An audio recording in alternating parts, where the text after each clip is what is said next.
ಹುಬ್ಬಳ್ಳಿಯಲ್ಲಿ ನಡೆದ ಟ್ರೈಲರ್ ಬಿಡುಗಡೆ ಕಾರ್ಯಕ್ರಮದಲ್ಲಿ ಸಿಎಂ ಸಿದ್ದರಾಮಯ್ಯನವರು ಚಿತ್ರದ ಟ್ರೈಲರನ್ನು ಲಾಂಚ್ ಮಾಡಿ ಚಿತ್ರತಂಡಕ್ಕೆ ಶುಭ ಕೋರಿದರು. ದರ್ಶನ್ ಆರ್ಭಟಕ್ಕೆ ಅಭಿಮಾನಿಗಳು ಕೂಡ ಫಿದಾ ಆಗಿದ್ದು, ಟ್ರೈಲರ್ ಕೂಡ ಅತ್ಯುತ್ತಮವಾದ ವ್ಯೂಸನ್ನು ಪಡೆದುಕೊಂಡು ಧೂಳೆಬ್ಬಿಸಿದೆ. ಎಲಿವೇಶನ್ ಸೀನ್ಸ್, ಜಬರ್ದಸ್ತ್ ಡೈಲಾಗ್ಸ್, ದರ್ಶನ್ ಖಡಕ್ ಪರ್ಫಾರ್ಮೆನ್ಸ್ ಟ್ರೈಲರ್ ನೋಡುಗರಿಗೆ ಮಜಾ ಕೊಡುತ್ತಿದೆ. ಬಹಳ ವಿಭಿನ್ನವಾದ ಸಿನಿಮಾ ಎಂದು ಚಿತ್ರತಂಡ ಹೇಳ್ತಾ ಬರ್ತಿತ್ತು. ಹೇಳಿದಂತೆ ಒಂದು ವಿಭಿನ್ನ ಕಥೆಯನ್ನು ಚಿತ್ರದಲ್ಲಿ ಕಟ್ಟಿಕೊಟ್ಟಿರುವುದು ಗೊತ್ತಾಗುತ್ತಿದೆ. ಭೀಮನಹಳ್ಳಿ ಎನ್ನುವ ಹಳ್ಳಿಯೊಂದರಲ್ಲಿ ನಡೆಯುವ ಕಥೆಯನ್ನು ಚಿತ್ರದಲ್ಲಿ ತರುಣ್ ಸುಧೀರ್ ರವರು ಹೇಳಿದ್ದಾರೆ. ಕುಲುಮೆಯಲ್ಲಿ ಮಚ್ಚು ತಟ್ಟುವ ನಾಯಕ ನನ್ನವರಿಗಾಗಿ, ತನ್ನ ಊರಿಗಾಗಿ ವಧೆ ತಿನ್ನೋಕ್ಕೂ ಸಿದ್ಧ, ವಧೆ ಕೊಡೋಕ್ಕೂ ಸಿದ್ಧ ಎನ್ನುವುದು ಈ ಟ್ರೈಲರ್ನಲ್ಲಿ ಕಂಡುಬರುತ್ತಿದೆ. ಊರಿನಲ್ಲಿ ಜಮೀನ್ದಾರರ ಆರ್ಭಟ ಹೆಚ್ಚಾಗಿ ರೈತರು ಸಂಕಷ್ಟಕ್ಕೆ ಸಿಲುಕಿದಾಗ ನಾಯಕ ತಿರುಗಿ ಬೀಳುತ್ತಾನೆ. ನಾವು ನಡಿಬೇಕು ಅಂದರೆ ಅವರನ್ನು ತುಳಿಬೇಕು ಎಂದುಕೊಂಡ ಜಮೀನ್ದಾರರ ಮಟ್ಟ ಹಾಕುವ ನಾಯಕನಾಗಿ ದರ್ಶನ್ ರವರು ಅಬ್ಬರಿಸಿದ್ದಾರೆ. ತಮಗೆ ಕಂಟಕವಾಗಿದ್ದ ನಾಯಕನನ್ನು ಮೋಸದ ಪ್ರಕರಣದಲ್ಲಿ ಜೈಲಿಗೆ ಹೋಗುವಂತೆ ಮಾಡಿರುತ್ತಾರೆ ಎದುರಾಳಿಗಳು. ಆತನ ಅನುಪಸ್ಥಿತಿಯಲ್ಲಿ ಊರನ್ನೇ ಸ್ಮಶಾನ ಮಾಡಿ ಮೆರೆಯುತ್ತಿರುತ್ತಾರೆ.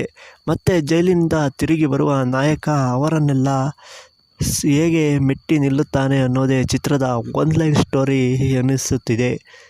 ಅದನ್ನೇ ಫ್ಲ್ಯಾಶ್ ಬ್ಯಾಕ್ ತಂತ್ರ ಅಳವಡಿಸಿ ಹೇಳುವ ಪ್ರಯತ್ನ ಕೂಡ ನಡೆದಿದೆ ಎನ್ನಬಹುದು. ಹಳ್ಳಿ ಐದನಾಗಿ ಖಡಕ್ ಲುಕ್ನಲ್ಲಿ ಚಾಲೆಂಜಿಂಗ್ ಸ್ಟಾರ್ ದರ್ಶನ್ ರವರು ಕಾಣಿಸಿಕೊಂಡಿದ್ದಾರೆ. ಪಾತ್ರಕ್ಕಾಗಿ ಮಾತನಾಡುವ ಶೈಲಿ ಬದಲಿಸಿಕೊಂಡು ಪ್ರೇಕ್ಷಕರನ್ನು ರಂಜಿಸಲು ಕೂಡ ಬರುತ್ತಿದ್ದಾರೆ. ವಿಭಿನ್ನ ಶೇಡ್ಗಳಿರುವ ಪಾತ್ರದಲ್ಲಿ ಗಮನ ಸೆಳೆದಿದ್ದಾರೆ ಎನ್ನಬಹುದು. ನಾಯಕನ ಅಕ್ಕ, ಭಾವ ಹಾಗೆ ಕುಮಾರ್ ಗೋವಿಂದ್ ರವರು ಮತ್ತು ಶ್ರುತಿ ರವರು ನಟಿಸಿದ್ದಾರೆ.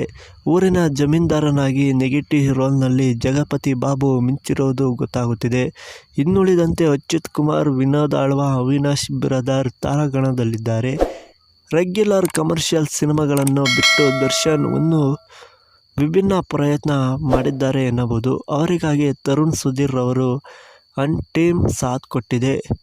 ಮಾಸ್ತಿ ರವರು ಹರಿತವಾದ ಸಂಭಾಷಣೆ ಚಿತ್ರಕ್ಕೆ ಪ್ಲಸ್ ಆಗುವ ಸಾಧ್ಯತೆ ಇದೆ. ಒಂದು ಬಂದೂಕಲ್ಲ 100 ಪಿರಂಗಿನೇ ಅಡ್ಡ ಬಂದರೂ ನನ್ನ ತಡೆದು ನಿಲ್ಸೋಕ್ಕಾಗಲ್ಲ ಅನ್ನೋ ಡೈಲಾಗ್ ಅಭಿಮಾನಿಗಳೇ ಹೇಳಿ ಮಾಡಿಸಿದಂತಿದೆ. ಎಲ್ಲ ಹಾವುಗಳು ತಲೆ ಎತ್ತುತ್ತವೆ ದಣಿ, ಕಾಳಿಂಗ ಸರ್ಪ ಮಾತ್ರ ಎಡೆ ಎತ್ತೋದು ಅನ್ನೋ ಮಾತೊಂದು ಡೈಲಾಗ್ ಕೂಡ ಮಜವಾಗಿದೆ.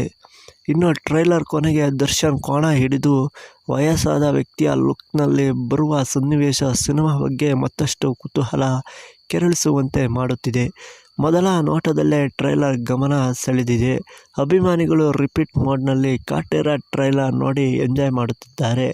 ಇದೇ ಡಿಸೆಂಬರ್ 29ಕ್ಕೆ first day first show fix ಎನ್ನುತ್ತಿದ್ದಾರೆ. ಸಿಕ್ಕಾಪಟ್ಟೆ ಲೈಕ್ಸ್. ಫಸ್ಟ್ ಶೋ ನೋಡುವುದರ ಮೂಲಕ ಟ್ರೈಲರ್ಗೆ ಸಿಕ್ಕಾಪಟ್ಟೆ ಲೈಕ್ಸ್ ಹಾಗೂ ವ್ಯೂಸ್ ಸಾಧಿಸಿ ಟ್ರೈಲರ್ ಸದ್ದು ಮಾಡುತ್ತಿದೆ. ಸುಮಾರು 24 ಅವರ್ಸ್ನಲ್ಲಿ ಈ ಸಿನಿಮಾದ ಟ್ರೈಲರ್ 12.9 ಮಿಲಿಯನ್ಗಿಂತಲೂ ಅಧಿಕ ವೀಕ್ಷಣೆಯನ್ನು ಪಡೆದು ಮುನ್ನುಗ್ಗುತ್ತಿದೆ. ವರ್ಷದ ಕೊನೆಗೆ ಕಾಟೇರ ಸಿನಿಮಾ ಬಿಡುಗಡೆಯಾಗುತ್ತಿರುವುದರಿಂದ ಒಂದು ವಾರ ಮುನ್ನ ಪ್ರಭಾಸ್ ನಟನೆಯ ಸಲಾರ್ ಹಾಗೂ ಶಾರುಖ್ ಖಾನ್ ಅಭಿನಯದ ಡಂಕಿ ಸಿನಿಮಾ ತೆರೆಗಬ್ಬಳಿಸುತ್ತಿದೆ. ಈ ಎರಡು ಸಿನಿಮಾಗಳ ನಡುವೆ ಕಾಟೇರ ಸಿನಿಮಾ ಕೂಡ ಯಾವ ರೀತಿ ಸದ್ದು ಮಾಡುತ್ತದೆ ಅನ್ನೋದನ್ನು ಕಾದು ನೋಡಬೇಕಿದೆ. ಆದರೆ ಕರ್ನಾಟಕದಲ್ಲಿ ಕಾಟೇರದೇ ಸದ್ದು ಎಂದು ಕೂಡ ಹೇಳಬಹುದು.